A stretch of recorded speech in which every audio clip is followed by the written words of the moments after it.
Hello students. तो हम अपना आज का लेक्चर स्टार्ट करते हैं। लास्ट लेक्चर में हमने लॉज ऑफ मोशन पढ़े थे। लॉज ऑफ मोशन वाली यूनिट हमने कंप्लीट कर ली थी। आज जो हम यूनिट स्टार्ट करने वाले हैं वो है unit 4, work energy and power. ठीक है, जो हम स्टार्ट करेंगे आज वो है वर्क एनर्जी एंड पावर। ठीक है, वर्क एनर्जी एंड पावर। तो इस यूनिट में हम बेसिकली पढ़ने क्या वाले हैं, तो बहुत छोटी सी यूनिट है, कोई बहुत ज्यादा ब्रॉड यूनिट नहीं है।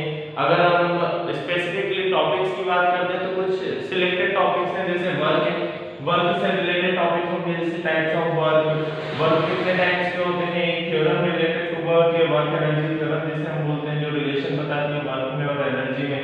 एनर्जी के हम टाइप्स पढ़ने वाले हैं, एनर्जी क्या होती है, कितने टाइप्स होते हैं, और कुछ टाइप्स के रिलेशन पढ़ेंगे और उनके डेरिवेशंस पढ़ने वाले हैं।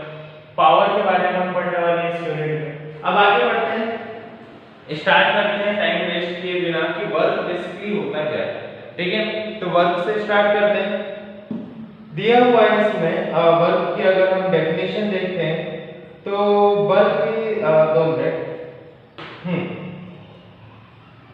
हम कार्य शब्द का बहुतायत में उपयोग करते हैं, जैसे शिक्षक अध्ययन कर रहे हैं कोई कार्य, किसी कार्य के होने के नियम की 2 शर्तें हैं। जैसे कि अगर हम बात करते हैं वर्क की, तो वर्क यहाँ पर क्या होगा, सिंपली डेफिनेशन में अगर मैं सिंपल वर्ड्स में इसको डिफाइन करूं तो किसी भी वस्तु पर बल लगाने पर उसमें विस्थापन हो उसे बल कहते हैं। ठीक है, मतलब उसे हम क्या कहते हैं, कार्य कहते हैं। सॉरी, ठीक है, वर्क बेसिकली क्या होगा, if we are exerting force on some object, किसी भी ऑब्जेक्ट पर हम फोर्स लगा रहे हैं और वो अपनी जगह को चेंज कर रहा है, मतलब उसका डिस्प्लेसमेंट हमें मिल रहा है, तो उसे हम क्या बोलेंगे, वर्क। ठीक है, अभी किसी भी टाइप का हो सकता है वर्क। बेसिकली डिफाइन अगर हम करेंगे तो हम ऐसे ही करेंगे, कांस्टेंट वर्क हो सकता है, ठीक है, या फिर वेरिएबल वर्क हो सकता है। इस तरीके से अलग-अलग इसके नॉर्मल टाइप्स हो सकते हैं। लेकिन टाइप्स ऑफ वर्क की अगर हम बात करते हैं तो वर्क बेसिकली 3 टाइप का होता है, positive work, negative work and zero. जैसे हमने देखा था कि फोर्स के अलग-अलग टाइप्स होते हैं, पॉजिटिव, नेगेटिव एंड जीरो, उसी तरीके से वर्क के भी यहाँ पर क्या होते हैं, अलग-अलग टाइप्स होते हैं। अब देखो वर्क को हमने डिफाइन कैसे किया, वर्क एक ऐसी फिजिकल क्वांटिटी है, ऐसी भौतिक राशि है जिसे हम क्या बोलते हैं, विज्ञान की भाषा में कार्य होना तभी माना जाता है जबकि किसी वस्तु पर बल लगाने में उस पर विस्थापन हो, उसमें विस्थापन हो। आगे हम देखेंगे कि यदि बल लगाने पर वस्तु का विस्थापन बल की लंबवत दिशा में होता है तब कोई कार्य नहीं होता है। इस प्रकार कार्य होने की 2 शर्तें हैं। यहाँ पर वो क्या बता रहा है, सिंपली अलग-अलग अगर हम बात कर रहे हैं दो टाइप ऑफ वर्क की, तो सबसे पहले हम कांस्टेंट वर्क की बात करते हैं कि कांस्टेंट वर्क क्या होता है। ठीक है, देखो सिंपली अगर आप वर्क को डिफाइन करोगे तो it is a product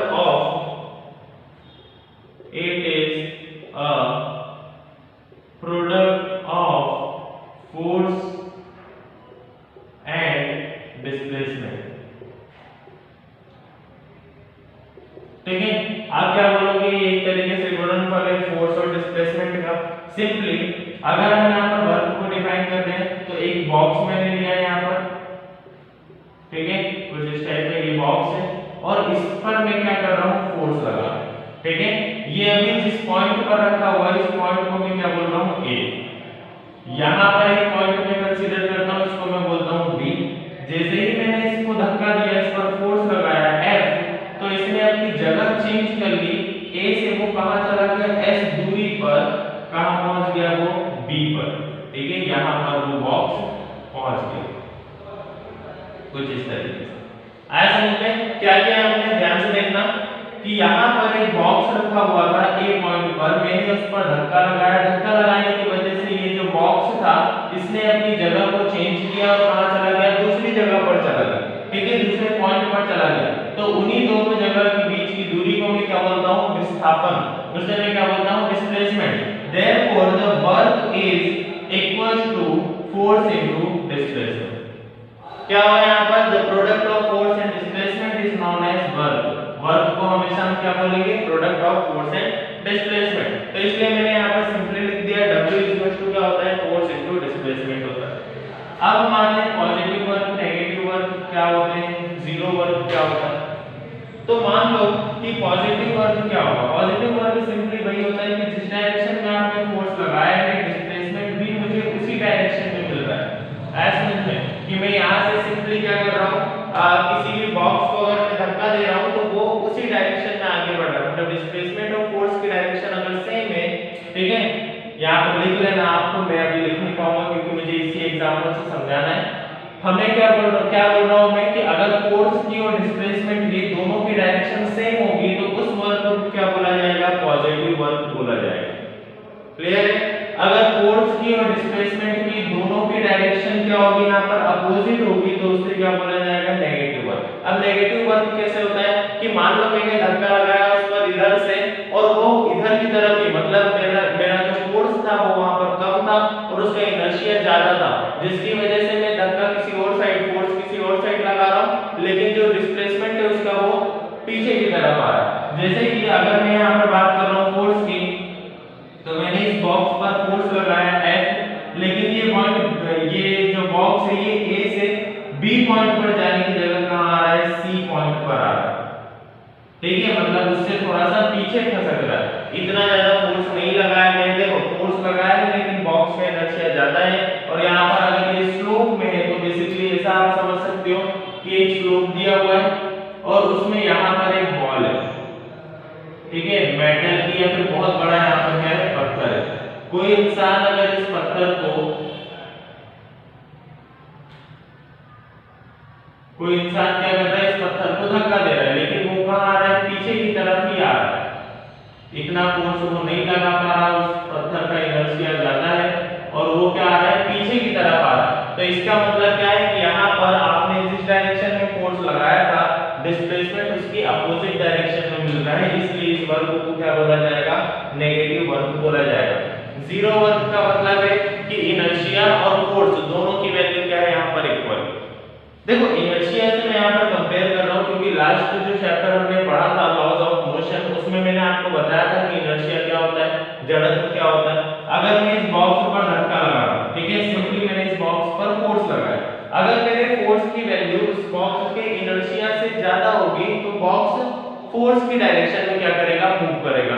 second point क्या है कि अगर मैंने फोर्स लगाया और इसका इनर्शिया ज्यादा हुआ फोर्स से, तो ये बॉक्स मूव नहीं करेगा, अपोजिट डायरेक्शन में मूव करेगा। ठीक है, ये स्लोप की मैं बात कर रहा हूं, सिंपली स्लोप की। ठीक है, कि यहां पर बॉक्स से कहीं ज्यादा इनर्शिया, सॉरी जो फोर्स हमने लगाया उससे कहीं ज्यादा इनर्शिया उसका था और स्लोप का, तो इसलिए वो क्या हुआ, अपोजिट डायरेक्शन में मूव करने लग गया। लेकिन यहां पर क्या है, फोर्स और इनर्शिया इन दोनों का क्या है, बराबर है, इसलिए ये बॉक्स कभी भी मूव नहीं करेगा, वो रेस्ट पोजीशन पर रहेगा। ये बिल्कुल ऐसा है कि आप किसी बॉक्स पर, यहाँ पर एक बॉक्स दिया हुआ है, इस पर यहाँ से भी 5 न्यूटन का फोर्स लगाओ और अपोजिट भी 5 न्यूटन का फोर्स लगाओ, तो यहाँ से भी 5 न्यूटन, यहाँ से भी 5 न्यूटन, बॉक्स हमेशा किस में रहेगा, रेस्ट पोजीशन पर रहेगा, रेस्ट। ठीक है, विराम अवस्था में क्या रहेगा, बॉक्स रहेगा। इसीलिए इस टाइप के वर्क को क्या बोला जाता है, जीरो वर्क बोला जाता है। पहली condition, work is equal to force into displacement, force into displacement. देखो अगर फोर्स की डायरेक्शन वही है जो डिस्प्लेसमेंट की डायरेक्शन है तो दोनों क्या होंगे, पॉजिटिव वर्क होगा। अगर फोर्स की डायरेक्शन ये है, डिस्प्लेसमेंट की डायरेक्शन उल्टी है, तो डिस्प्लेसमेंट क्या हो जाएगा, नेगेटिव हो जाएगा, इसलिए वर्क क्या हो जाएगा, -Fs हो जाएगा, -Fs। फोर्स हमने लगाया लेकिन डिस्प्लेसमेंट हमें कुछ मिला ही नहीं, तो F इनटू क्या हो जाएगा, 0, तो वर्क इज इक्वल टू क्या हो जाएगा, 0। तो ये मैंने आपको प्रैक्टिकल वो भी बता दिए। इस तरीके से हम पॉजिटिव वर्क, नेगेटिव वर्क और जीरो वर्क को डिफाइन करते हैं। ठीक है, आई होप ये आपको समझ में आ गया होगा। ये टॉपिक यहीं पर खत्म होता है। Work it is a product of force and displacement, याद रखना है आपको। इसमें से याद करने वाली जो चीजें हैं वो है वर्क का फार्मूला और वर्क के टाइप। ठीक है, सिंपल वर्क का फार्मूला क्या होता है, फोर्स इनटू डिस्प्लेसमेंट। और मैं ये भी रिकमेंड करूंगा कि आप जो फार्मूला दिया हुआ है उसी को एज ए डेफिनेशन आप याद करो। वर्क की जो डेफिनेशन होगी वो सिंपली यही होगी, वर्क को आप करोगे तो वर्क को हम किससे रिप्रेजेंट करते हैं, कुछ यूनिट्स बता देता हूं। वर्क को W से रिप्रेजेंट करते हैं। W इक्वल टू होता है force into displacement and unit of work की यूनिट क्या होगी, तो आप इसको कैलकुलेट करो। कैलकुलेट कैसे करते हैं, फोर्स की यूनिट क्या होती है न्यूटन, एस मतलब क्या है डिस्प्लेसमेंट, डिस्प्लेसमेंट की यूनिट क्या होती है, देखो डिस्प्लेसमेंट क्या होता है, डिस्प्लेसमेंट की अगर बात करते हैं तो डिस्प्लेसमेंट बेसिकली है क्या, एक तरीके से डिस्टेंस है और डिस्टेंस को मेजर किस में करते हैं, मीटर्स में, तो न्यूटन इनटू मीटर, इसकी यूनिट क्या हो जाएगी न्यूटन इनटू मीटर। अब इसको थोड़ा सा सिंपलीफाई करके मैं आपको बताता हूं कि इसकी यूनिट जो है न्यूटन इनटू मीटर, इसको हम एक और यूनिट कैसे बोल सकते हैं। देखो यहाँ पर जो न्यूटन इनटू मीटर होता है वही रिप्रेजेंट किसको करता है, मतलब न्यूटन मल्टीप्लाई मीटर जो होता है वो रिप्रेजेंट करता है जूल को, किसको, जूल को, और इसे क्या बोला जाता है, जे से रिप्रेजेंट किया जाता है। ठीक है, तो कभी भी आपसे ऐसा यूनिट ऑफ वर्क पूछा जाएगा तो आप न्यूटन मीटर बोल सकते हो या फिर मेजरली आप वहां पर क्या बोलोगे, जूल। क्लियर है, तो जब भी आपसे ऐसा यूनिट ऑफ वर्क पूछा जाएगा तो आप क्या बोलोगे वहां पर, जूल। वर्क का कार्य का SI मात्रक जो होता है वो क्या होता है, जूल होता है।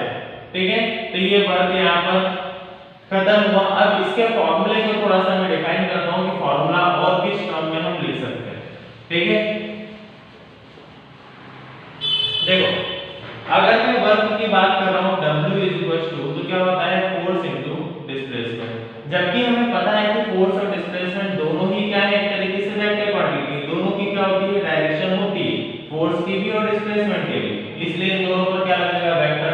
अगर मुझे यहाँ से वेक्टर को हटाना है तो मुझे क्या करना पड़ेगा, देखो कभी भी अगर हम वर्क कर रहे हैं तो हमें पता होना चाहिए कि फोर्स की डायरेक्शन क्या है और डिस्प्लेसमेंट की डायरेक्शन क्या है। ठीक है, अगर हमें डायरेक्शन नहीं पता होगी, वेक्टर नहीं पता होंगे तो हम वर्क कभी भी निकाल नहीं पाएंगे, हम कंफ्यूज रहेंगे कि वो पॉजिटिव वर्क है, नेगेटिव वर्क है या जीरो वर्क है।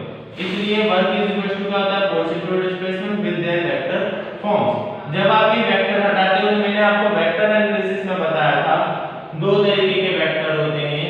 अगर ए वेक्टर डॉट बी वेक्टर है और आपको वेक्टर रिजॉल्व करना है तो आप क्या करोगे, a into b cos theta, और ए वेक्टर क्रॉस बी वेक्टर होता है तो आप क्या करोगे, a into b sin theta. इसी तरीके से यहाँ पर f into s है तो हम क्या करेंगे, f into s cos theta. तो वर्क को इस तरीके से भी डिफाइन किया जा सकता है। ठीक है, तो कंफ्यूज मत होना, बुक में कभी-कभी कहीं पर ये दिया हुआ है कि वेक्टर फॉर्म में हम उसको कैसे निकालेंगे, तो इस तरीके से हम क्या करते हैं, वेक्टर फॉर्म में उसको निकालते हैं। आया समझ में। अब बढ़ते हैं हम अपने दूसरे टॉपिक की तरफ। तो अगला टॉपिक है हमारा एनर्जी, ऊर्जा। ठीक है, तो हम देखते हैं यहाँ पर एनर्जी क्या होता है।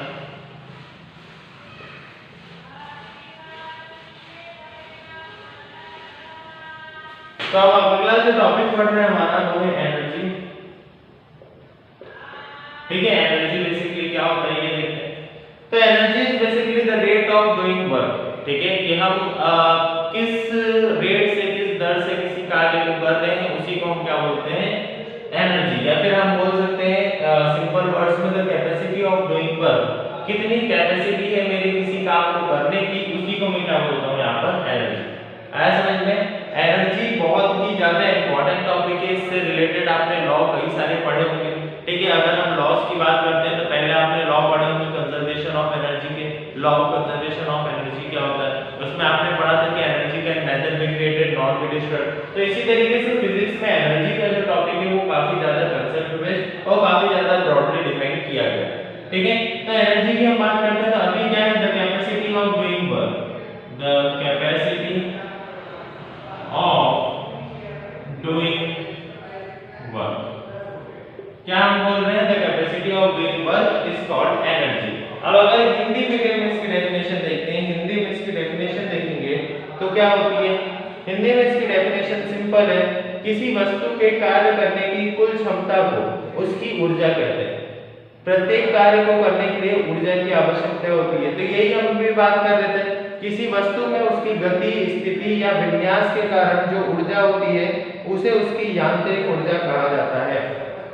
देखो सिंपली अगर हम यहाँ पर बात कर रहे हैं मैकेनिकल एनर्जी की, किसी वस्तु में उसकी गति, स्थिति, विन्यास के कारण जो ऊर्जा होती है उसकी यांत्रिक ऊर्जा होती है। देखो सिंपली अगर हम बात करें, यहाँ पर हमने क्या देखा था, कैपेसिटी ऑफ डूइंग वर्क। अगर वर्क को करने की, कार्य को करने की जो भी क्षमता होती है उसी को हम क्या बोलते हैं, एनर्जी। ठीक है, हम ऐसा बोलते हैं कि अब मुझ में एनर्जी नहीं है बोलने की, तो बोलना क्या है, तरीके से वर्क है, कार्य है। ठीक है, और उसके लिए किसकी जरूरत पड़ेगी, हमें एनर्जी की। अगर एनर्जी नहीं होगी तो मैं बोल पाऊंगा क्या, नहीं बोल पाऊंगा। अब देखो इसी टाइप से होती है, एनर्जी को भी डिफाइन करता है mechanical energy. Mechanical energy, mechanical energy हमने क्या पढ़ा, एक ऐसी एनर्जी जो कि किसी ऑब्जेक्ट के लिए, ऑब्जेक्ट को मिल रही है किससे, उसकी पोजीशन से, ठीक है, या तो उसके मोशन से। इस तरीके से किसी भी टाइप से अगर हम बात कर रहे हैं उसकी गति से, उसकी स्थिति से अगर किसी भी वस्तु को ऊर्जा मिलती है तो उसे क्या बोला जाता है, मैकेनिकल एनर्जी। ठीक है, अब इसका एग्जांपल हम क्या ले सकते हैं, तो आपने एग्जांपल अगर आपको देखना है तो सिंपली हम बोल सकते हैं, क्या एग्जांपल है, हाँ, टेलरिंग की जो मशीन आती है, कपड़े सिलने वाली जो मशीन आती है, वो जब मोशन में होता है तो उसकी में क्या रहती है, एनर्जी रहती है। तो मोशन की वजह से, उसकी स्पीड की वजह से, मोशन की वजह से जो एनर्जी मिलती है वो क्या है, यहाँ पर मैकेनिकल एनर्जी। ऐसा समझ में, हम पैरों को उसमें हिला रहे होते हैं नीचे, तो उस पैरों को इस तरीके से हम हिलाते हैं तो उससे क्या होती है, उसमें एनर्जी आती है। तो इसीलिए मैं बोल रहा हूँ कि स्पीड की, गति की वजह से अगर कोई एनर्जी मिलती है तो उसे हम क्या बोलते हैं, मैकेनिकल एनर्जी, गति की वजह से, स्थिति की वजह से। अब देखो यही मैकेनिकल एनर्जी के दो टाइप्स होते हैं। देखिए मैकेनिकल एनर्जी के कितने टाइप्स होते हैं, दो टाइप्स होते हैं। पहला काइनेटिक एनर्जी, काइनेटिक एनर्जी, और दूसरा पोटेंशियल एनर्जी, पोटेंशियल एनर्जी। दोनों के बारे में पढ़ते हैं, काइनेटिक एनर्जी और पोटेंशियल एनर्जी क्या होता है, ठीक है, इनके फॉर्मूला क्या क्या होते हैं, तो इस तरीके से पढ़ते हैं। सबसे पहले काइनेटिक एनर्जी की डेफिनेशन अगर हम देखें तो काइनेटिक एनर्जी किसी वस्तु में उसकी गति के कारण ऊर्जा को उसकी गतिज ऊर्जा कहते हैं। मतलब कोई भी ऑब्जेक्ट है उसमें उसके मोशन के थ्रू से जो एनर्जी मिल रही है उसे हम क्या बोलेंगे, वहां पर काइनेटिक एनर्जी बोलेंगे। ठीक है, अब देखो सिंपली यहां तक हमने पढ़ा कि एनर्जी क्या होती है, मैकेनिकल एनर्जी के दो टाइप्स होते हैं, काइनेटिक एनर्जी और पोटेंशियल एनर्जी। अब हम रिस्पेक्टिव एक टॉपिक उठा रहे हैं जो कि क्या है, काइनेटिक एनर्जी। काइनेटिक एनर्जी का मैं आपको डेरिवेशन भी करके बताता हूं। ठीक है, तो आगे बढ़ते हैं। क्या हम पढ़ने वाले हैं, kinetic energy. The energy obtained by the motion of object is known as kinetic energy। मतलब किसी भी ऑब्जेक्ट के मोशन से हमें जो भी एनर्जी मिली है उसे हम क्या बोलते हैं, काइनेटिक एनर्जी। एग्जांपल अगर आपको लेना है तो आप ले सकते हो ट्रेन, रेलगाड़ी जो मोशन में होती है। ठीक है, आप ट्रेन के बाद एग्जांपल ले सकते हो। कुछ और एग्जांपल्स में देखता हूं, हाँ ये सबसे अच्छा एग्जांपल है, flow of water, flow of water, bullet fired by gun, bullet fired by gun. इस तरीके से ये तमाम एग्जांपल जितने भी एग्जांपल हम देख रहे हैं, ट्रेन का आगे लिख देना मूविंग, अगर वो मूव नहीं करेगी तो वो काइनेटिक एनर्जी का कोई एग्जांपल नहीं होगा। ठीक है, तो देखते हैं यहाँ पर moving train, flow of water, bullet fired by gun, तीनों में एक चीज कॉमन है कि तीनों क्या होते हैं, मोशन में होते हैं, और इसी के थ्रू इन्हें जो एनर्जी मिलती है उसे हम क्या बोलते हैं, उसे हम बोलते हैं काइनेटिक एनर्जी। काइनेटिक एनर्जी को हम रिप्रेजेंट करते हैं के ई से, के डॉट ई, और इसका फॉर्मूला होता है 1/2 mv², जहां पर m² किसको रिप्रेजेंट कर रहा है, मास ऑफ ऑब्जेक्ट, और v किसको रिप्रेजेंट कर रहा है, velocity.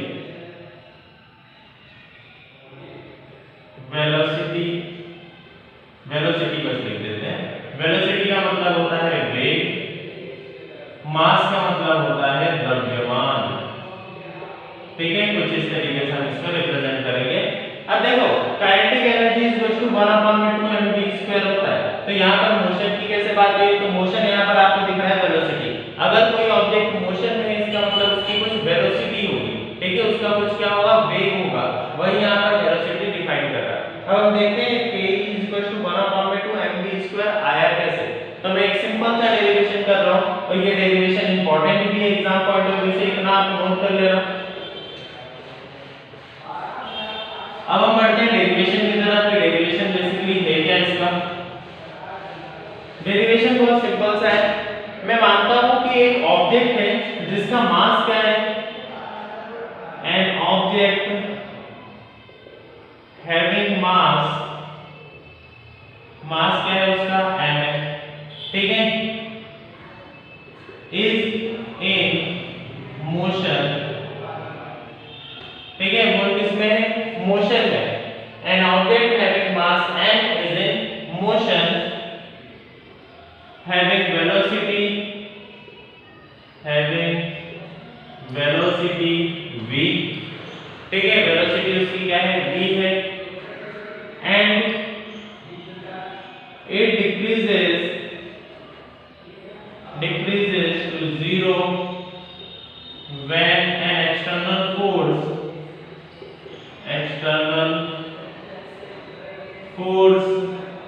F is applied on the object।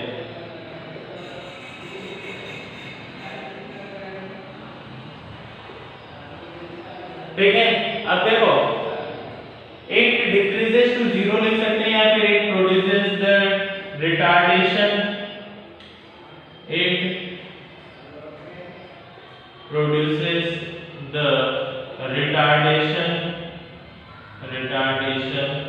when an external force F is applied on the object। अब देखो यहाँ पर क्या बोला है उसने, an object having mass m, ठीक है, ये अगर आपको लिखना हो तो लिख लेना, नहीं तो मैं सिंपली समझा देता हूँ कुछ वर्ड्स में, इसको लिखने की भी कोई जरूरत नहीं है, हम सिंपली वर्ड्स में अगर समझते हैं। तो एक ऑब्जेक्ट है, मान लिया कि एक बुलेट है जो कि फायर हुई है, ठीक है, एक बुलेट है जो कि अब फायर हुई है, जिसका मास जो है वो m है, इसकी जो वेलोसिटी है वो क्या है, v है। अब जैसे ही वो आगे जा रही है, आगे जाकर एक मेटल का जो पीस है वो इससे टकराया, मतलब मेटल के पीस का जो लगा इस पर फोर्स लगा, जिससे कि या फिर मेटल का पीस का इस पर फोर्स लगा, या फिर कोई भी ऐसा फोर्स लगा जिससे कि ये क्या हो गई, धीमी हो गई, इसका एक्सेलरेशन क्या होगा, यहाँ पर कम होगा, एक्सेलरेशन अपोजिट डायरेक्शन में लगा, ठीक है, और धीरे धीरे ये किस पर चली गई, 0, मतलब इसकी वेलोसिटी क्या हो गई, 0। आया समझ में, क्या लगाया था हमने यहाँ पर, फोर्स लगाया था, फोर्स लगाने पर बुलेट जो थी,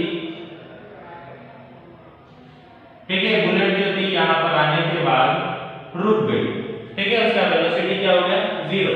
तो सबसे पहले तो हमें पता है कि फोर्स की वैल्यू क्या होती है, फोर्स इज इक्वल टू क्या होता है यहाँ पर, मास इनटू एक्सीलरेशन। तो मैं यहाँ पर लिखता हूँ force is equal to mass into acceleration.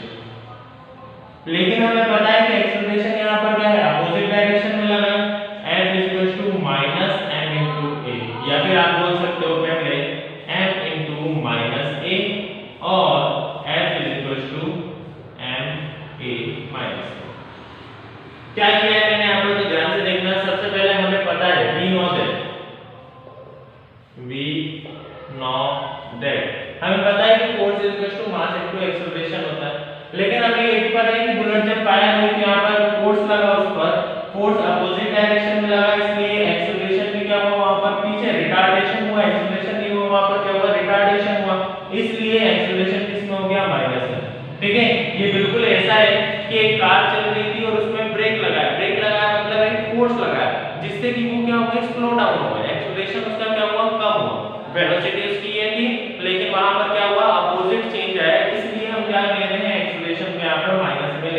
ठीक है। F इज इक्वल टू क्या हो गया यहाँ पर ma, और a की अगर मैं वैल्यू निकालता हूँ तो हो जाएगा माइनस m, सॉरी a की अगर मैं वैल्यू निकालता हूँ तो हो जाएगा माइनस f अपॉन में m। From third equation of motion, third equation of motion, motion की थर्ड इक्वेशन से हम देखते हैं, मोशन की अगर थर्ड इक्वेशन से हम देखें तो क्या होता है, हमें पता है वी नो दैट, क्या पता है हमें कि v square is equal to u square plus 2as होता है। v की वैल्यू क्या है यहाँ पर, हमें पता है कि v की वैल्यू यहाँ पर क्या हो जाएगी 0, ठीक है।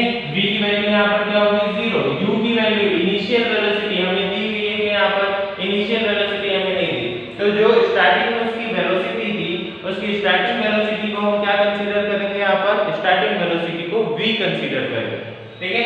मतलब यहाँ पर जो u हो जाएगा ये क्या हो जाएगा v स्क्वायर, और फाइनल वेलोसिटी क्या हो जाएगी 0, क्योंकि ब्रेक जब लगे थे या फिर उस पर जब फोर्स अप्लाई किया था तो वो धीरे धीरे क्या हो गई थी, रुक गई थी, मतलब 0 हो गई।